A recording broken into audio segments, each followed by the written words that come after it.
Okay, this is a slight wrinkle. We're going to have to go into the server room from the outside. We? I'm on the computer. So it's not too much of a spoiler to say that Benji in this film has passed field training. I Yes. wanted to know if you have a backstory in mind as to how he accomplished that. I do, actually. I had this conversation with Brad and JJ that after the Shanghai incident, when in the third film, when Benji helped Ethan save his wife's life by sort of being his personal GPS, I think when Benji went to sit back at his desk and just thought, oh, this isn't as much fun as that was, you know, and had a hankering to move beyond the confines of his lab and sort of applied for field training. And then, you know, I think he probably took the test like twice before he passed, but when we joined him in this film, he's finally out there on his like maybe his second or third mission. So, yeah, it was just, he decided to evolve. It took him a couple of cracks, but he got there. I think so, yeah. I think because he was a bit doughy. It's like when I first started this film, I think I lost like 21 kilos or something ridiculous like that, just training for it, you know.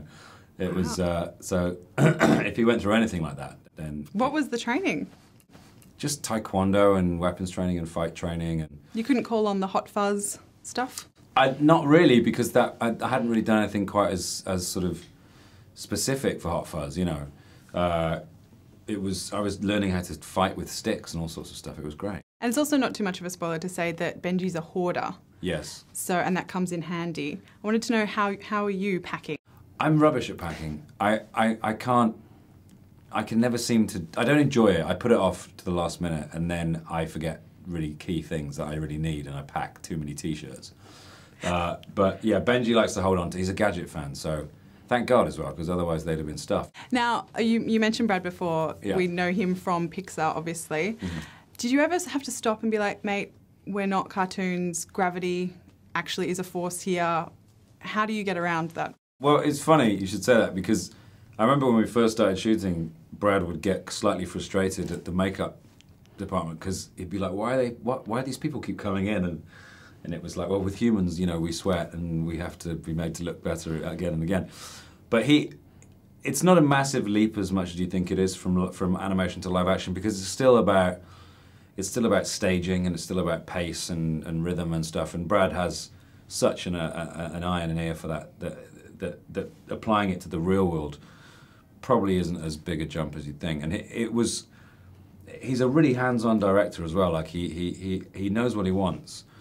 And I guess he gets that from animation, from being able to manipulate the characters 100%, you know, and he was the same with us. He'd come up between takes and say, give it a little bit of this, a little bit of that. And it's really good to have that. But you're still breakable and you still sweat and things. Yeah. Although Tom doesn't. Tom's like an animated character. He absolutely looks good 100% of the time and can do anything. Wow. I know. Well, speaking Sickening. of which, yeah, I mean, did you ever get stunt envy? When I'd see him get up at like 5 a.m. to have to fight 100 burly men, I think, I'm glad I'm not you. But then occasionally he'd do something, I think, oh, that would be great fun, you know, like swinging off the Burj Khalifa. It would look just like, I mean, terrifying, but brilliant fun. And he just relishes it. He absolutely, you know, he thrives on that stuff. And that's why he's where he is because he commits himself 100% to everything he does, you know. Whereas you, I notice, have a range of facial expressions for being frustrated at a computer. And I commit myself 70%. 70%. So tell me, how do you work through, what's your range of emotions? Well, Benji's working with a lot of bad, slightly dodgy, knockoff Russian computers and stuff in this. And so a lot of the time I'm looking frustrated because things aren't working. Things break the whole time on this.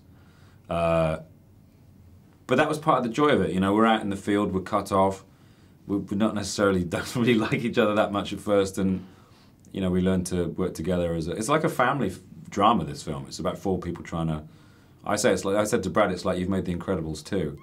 You know, it's like Tom is Mr. Incredible and Paul is Mrs. Incredible. I'm Dash, and Jeremy plays the girl. I'm sure I love that. And so finally, I mean, you're no stranger to franchises now. So do you have a philosophy about how to deal with the rabid fans, but also just what is it that gets people coming back to these franchises?